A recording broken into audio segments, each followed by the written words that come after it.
Why, good morning, everybody. And again, we are in the middle, actually the beginning of our 10 leadership qualities. And just to remind you what they are: adaptability, strategic thinking, building relationships, transparency, vision, develops and fosters diverse teams, delegation, positive mindset, high self-awareness, and very, very good communication. Now, we learned last week on the adaptability part that complacency will kill your company. So it kind of transitions right into the second one, which is strategic thinking. Strategic thinking is it's a very interesting concept. If I gave it one word, in fact, I'm going to give it several, but one word is anticipate. So when you think strategically, if you think about it in baseball, you've got a left-handed and a right-handed batter. If you notice, the outfield moves appropriately because they're going to anticipate what's going to happen. It's the same thing that we talk about in business, and that is what's coming up next. Is it a right-handed or a left-handed batter? Are we in that positive position that we are seeing what is on the future? So always look ahead. Always look to see what's on the horizon. Times and industries are changing, and I don't want you to be left behind. There's indicators that we might see a little bit of a bubble in the next 12 to 18 months and see a little bit more REO come through. There's indicators of everything. I mean, we're seeing more resales coming in, new construction starting to build back up. We're rebuilding our industry again and again. And I want you to question the conventional. Norm will kill you. At the end of the day, don't blindly accept the norm. Just because other people are doing things doesn't mean that you can't do something different. One of my series that I did was on open houses, and everybody does open houses between like noon and 3 p.m. Well, why not do one at 9 a.m. on a Saturday or on a Friday night?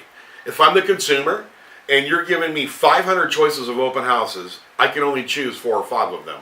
Why are you positioning yourself to be one of the 500 versus one of the 5? See what I mean? Strategically thinking about your business. And gather and interpret. Now, you can interpret anything. Information from relevant sources when developing a viewpoint. There are so many different sources in the real estate industry that will give you strategic planning and thoughts. Now, remember one thing: they're opinionated. There's no fact.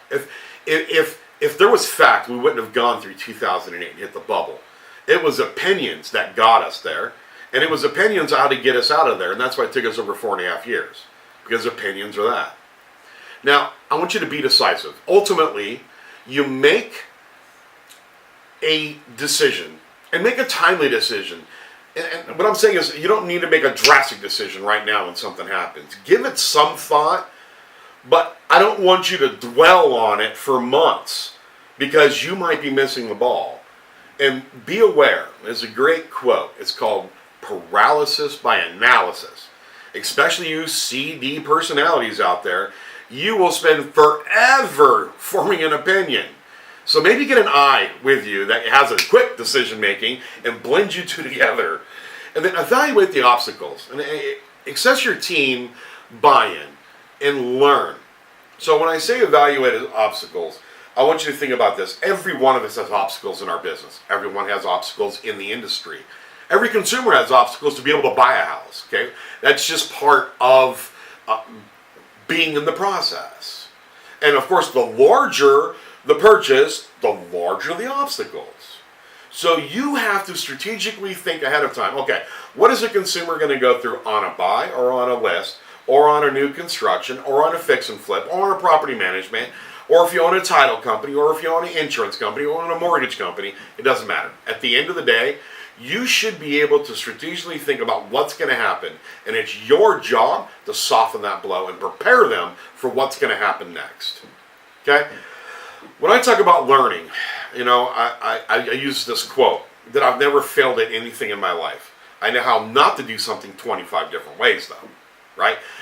Failure it's a rough word. It's used in a lot of business statements. It's used in a lot of business quotes and a lot of books and famous people. I don't like the word failure as much, but it resonates with people. Okay? So what I want you to do is never fail. What I want you to do is take the pearls out of there that worked and do it again. You know, as the old adage goes, it's not how many times you fall down, it's how many times you get up. It's in business. It's the same way. It's the same concept in life. Now, strategic thinking, no matter what business you're in, no matter what industry you're in, all humans, especially entrepreneurs, if you want to be a fierce competitor, if you want to dominate your market, your job is to outthink and outperform your competition. Okay? So adaptability, strategic thinking, start incorporating this into your business. Start looking at your business plan, how you're doing things, and let's prepare for the future. All right? I look forward to going on to the next leadership quality with you next week. You have an amazing, amazing day. God bless, and I'll see you next Wednesday.